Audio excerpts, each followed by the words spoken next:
Astronaut, I move solo cause it feels safer. Astronaut, I move solo cause it feels safer. Fake friends and fake people, some of them is hate. Fake friends and fake people, some of them is haters. Hey, welcome to Spaceland, you heard?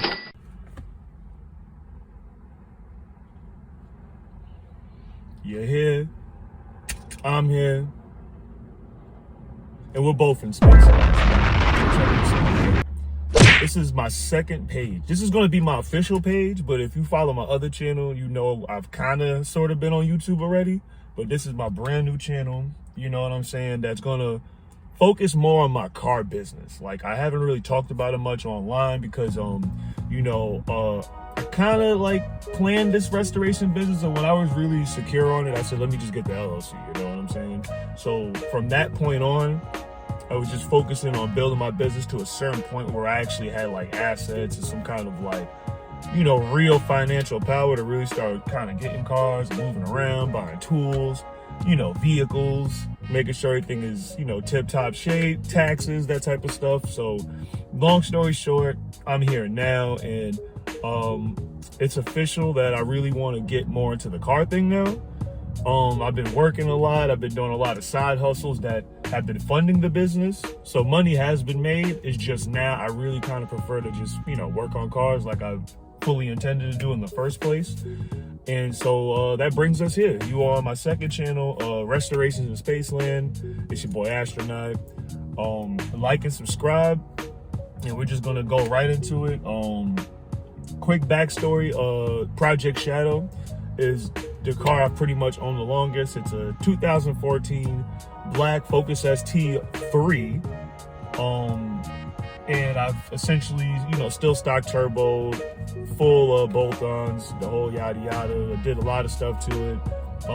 I started working a lot in the spring. I got a job at a bar, working nights, and, you know, I was already doing the Instacart and like the side hustles during the day. So I haven't had no real time to do car stuff. So with that being said, pretty much as long as it's been hot, the ST's been sitting. I've pretty much been driving the wagon and the van, you know, going back and forth to work and stuff like that. So within the last week, I started driving it, cleaned it up, you know, got it running, you know, did that type of stuff.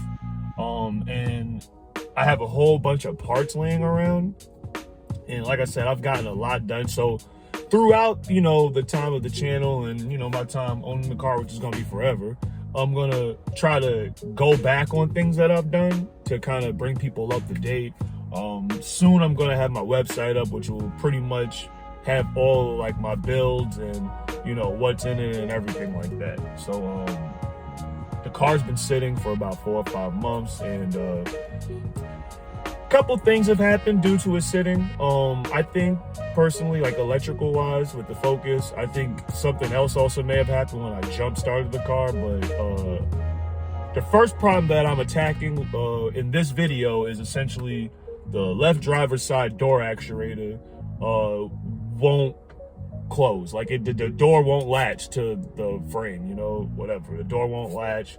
So it's kind of just loose. You know, if I did like a right turn, the door's gonna go swinging open. So I got a piece of wood jammed there, and I ordered the actuator because no dealership locally had it. So I essentially ordered it. It's arrived today. So I'm pretty much gonna go ahead and work on that. Try to walk around the car a little bit, but before I show off anything, I need to make sure that all 4 doors can close securely. So it's a pleasure. We're going to finally get this going. I'm going to try to upload more content to the people who were subscribed or subscribed to my other channel, who know that, you know, I am doing the car thing. I always support the business. I appreciate your support for my business. I don't know why I did all that, but yeah, I appreciate the support, and you're just trying to grow, man. So yeah, let's go ahead. I'm going to go run into Walmart real quick.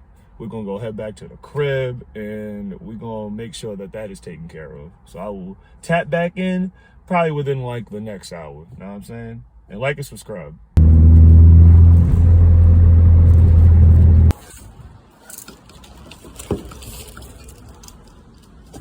All right, we back at the crib, son. You know what I'm saying? It's a whole mess over here. But this is what we're going to be installing. So essentially, this part right here, the door doesn't open or close electronically. I was able to move it with my finger on the one that's installed, the non-working one. You can move it, but electronically it just won't lock or unlock. So this is the replacement, and we're gonna go ahead and knock that out. Your boy got some beer, you know what I'm saying? Had to hit him with the Blue Point Mother Pumpkin Ale, you know what I'm saying? Around this time, you know, the pumpkin beer starts disappearing, so you gotta, you know, enjoy it while you can, at least until next September or something, know what I mean? So let's go ahead and get started.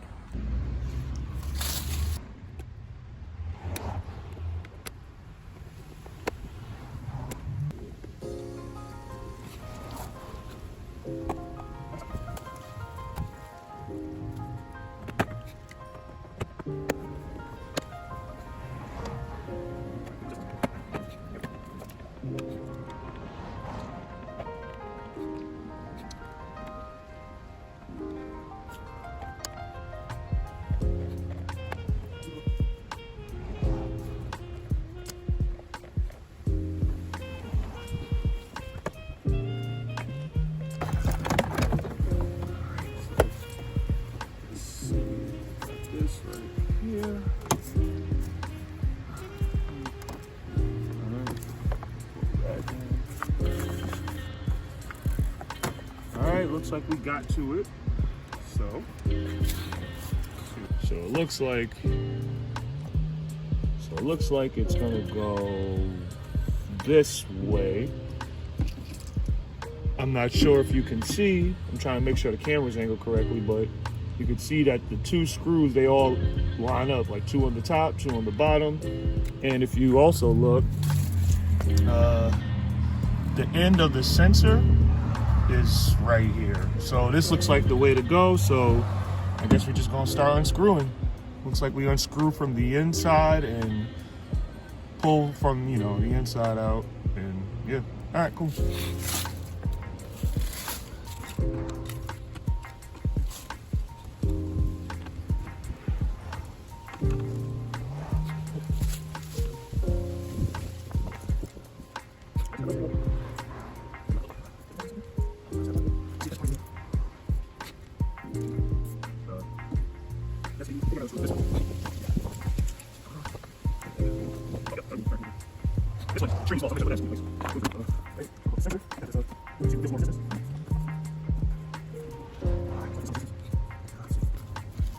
Alright, yo.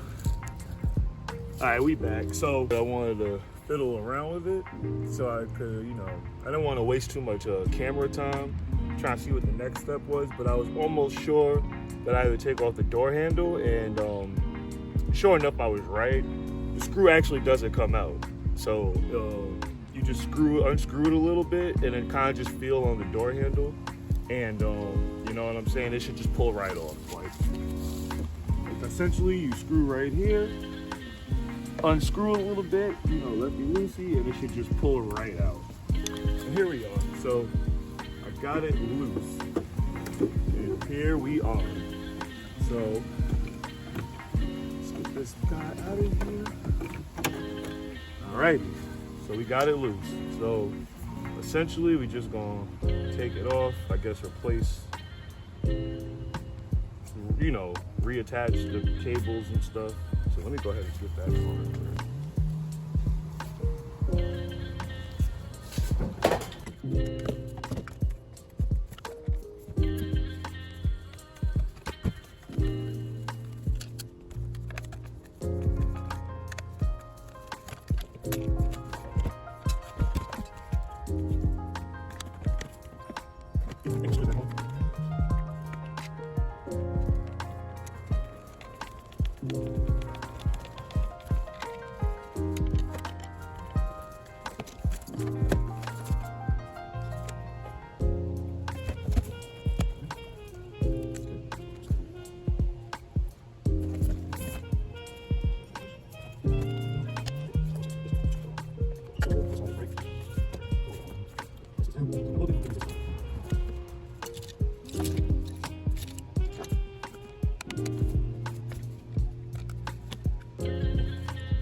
Okay, so I'm going to absolutely try my absolute best to explain this. So I don't know if you noticed earlier in the video, about like a minute or two ago, that this white clip right here I kind of shot off to the side. So this is very important that this goes back together the right way, right? So when you unscrew this with these two Torx, this is sandwiched in between this end. So if you can avoid what I did, be careful to take this off. This right here, the spring has two ends and one is longer than the other. The shorter end goes right here and then the longer end goes right here. So when you go to finagle it and put it back together, if you don't do that correctly, it won't actually close. And you know, this part won't reach. You know, you get what I'm saying? So, and then after that, you got to make sure to get this together. So you pull this cable back where camera's a little, I can't really get the angle, but you'll see that when you pull it back, there's going to be an opening for this to come down and you're going to hear a clicking noise. Like I said, I didn't really want to waste camera time, so I said when I get it together, I'll just try to do my best to explain it. But yes, so if you run into that issue, do not be worried because it is 100% fixable. My only real recommendation is just do your best to not break these clips, because from the way it looks, if you break these clips, you're going to have to buy a whole new bracket, and I'm sure you probably don't want to do that. Because this part right here, if you break this part, you got to buy the bracket. You break this, you got to buy this. I'm not sure how Ford sells this either, so please, like, just do the best you can to just avoid breaking it. And I mean, just don't be rough, you know what I'm saying? But yeah, so now we're gonna go ahead and put this back on, and hopefully that install will be a breeze.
I'm actually very lucky because in a lot of cases, when you apply torque to plastic, if it's like that could have easily went bad, because if the screw was really that much longer and I was wrong, I could have potentially cracked this whole thing and wasted my whole time, wasted just all my time. So, yeah, I'm lucky for that, and I'll try again.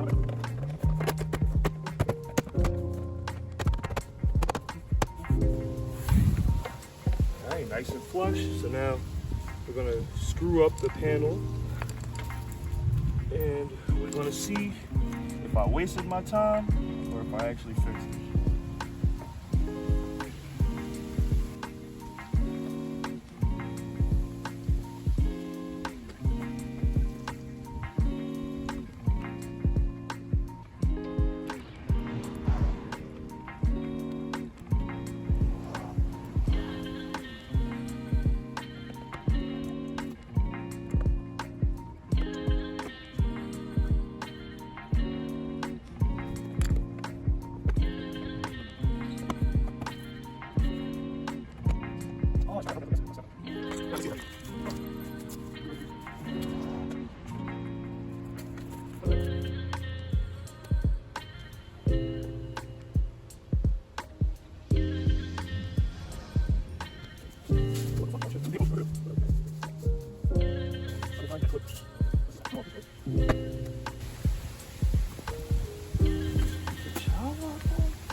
still won't. Is the door lamp broke? Oh, wait, the shot right.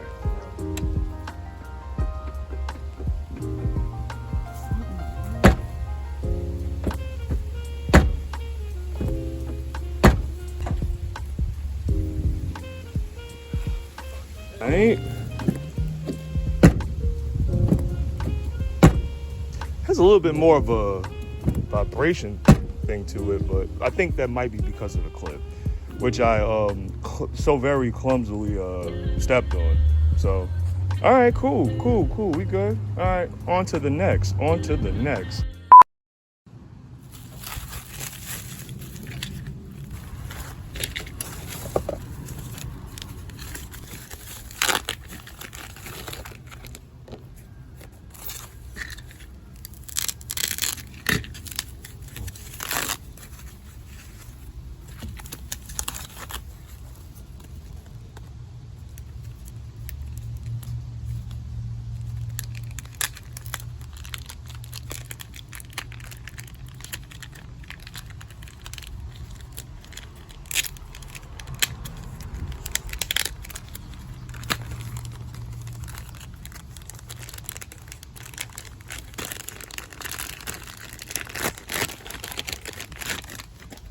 All right, so we got the gasket, plate.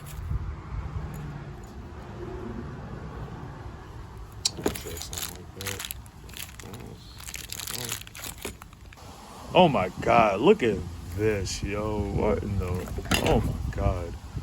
So I took the intake out. I was planning to do the EGR build, but I'm thinking, being that I'm not driving the wagon right now, I'm gonna order a couple more parts. So I'm gonna pause on that. And the condition of this, I gotta buy a new filter. Luckily, there's no holes on the actual intake itself because this is K&N. K&N is great quality.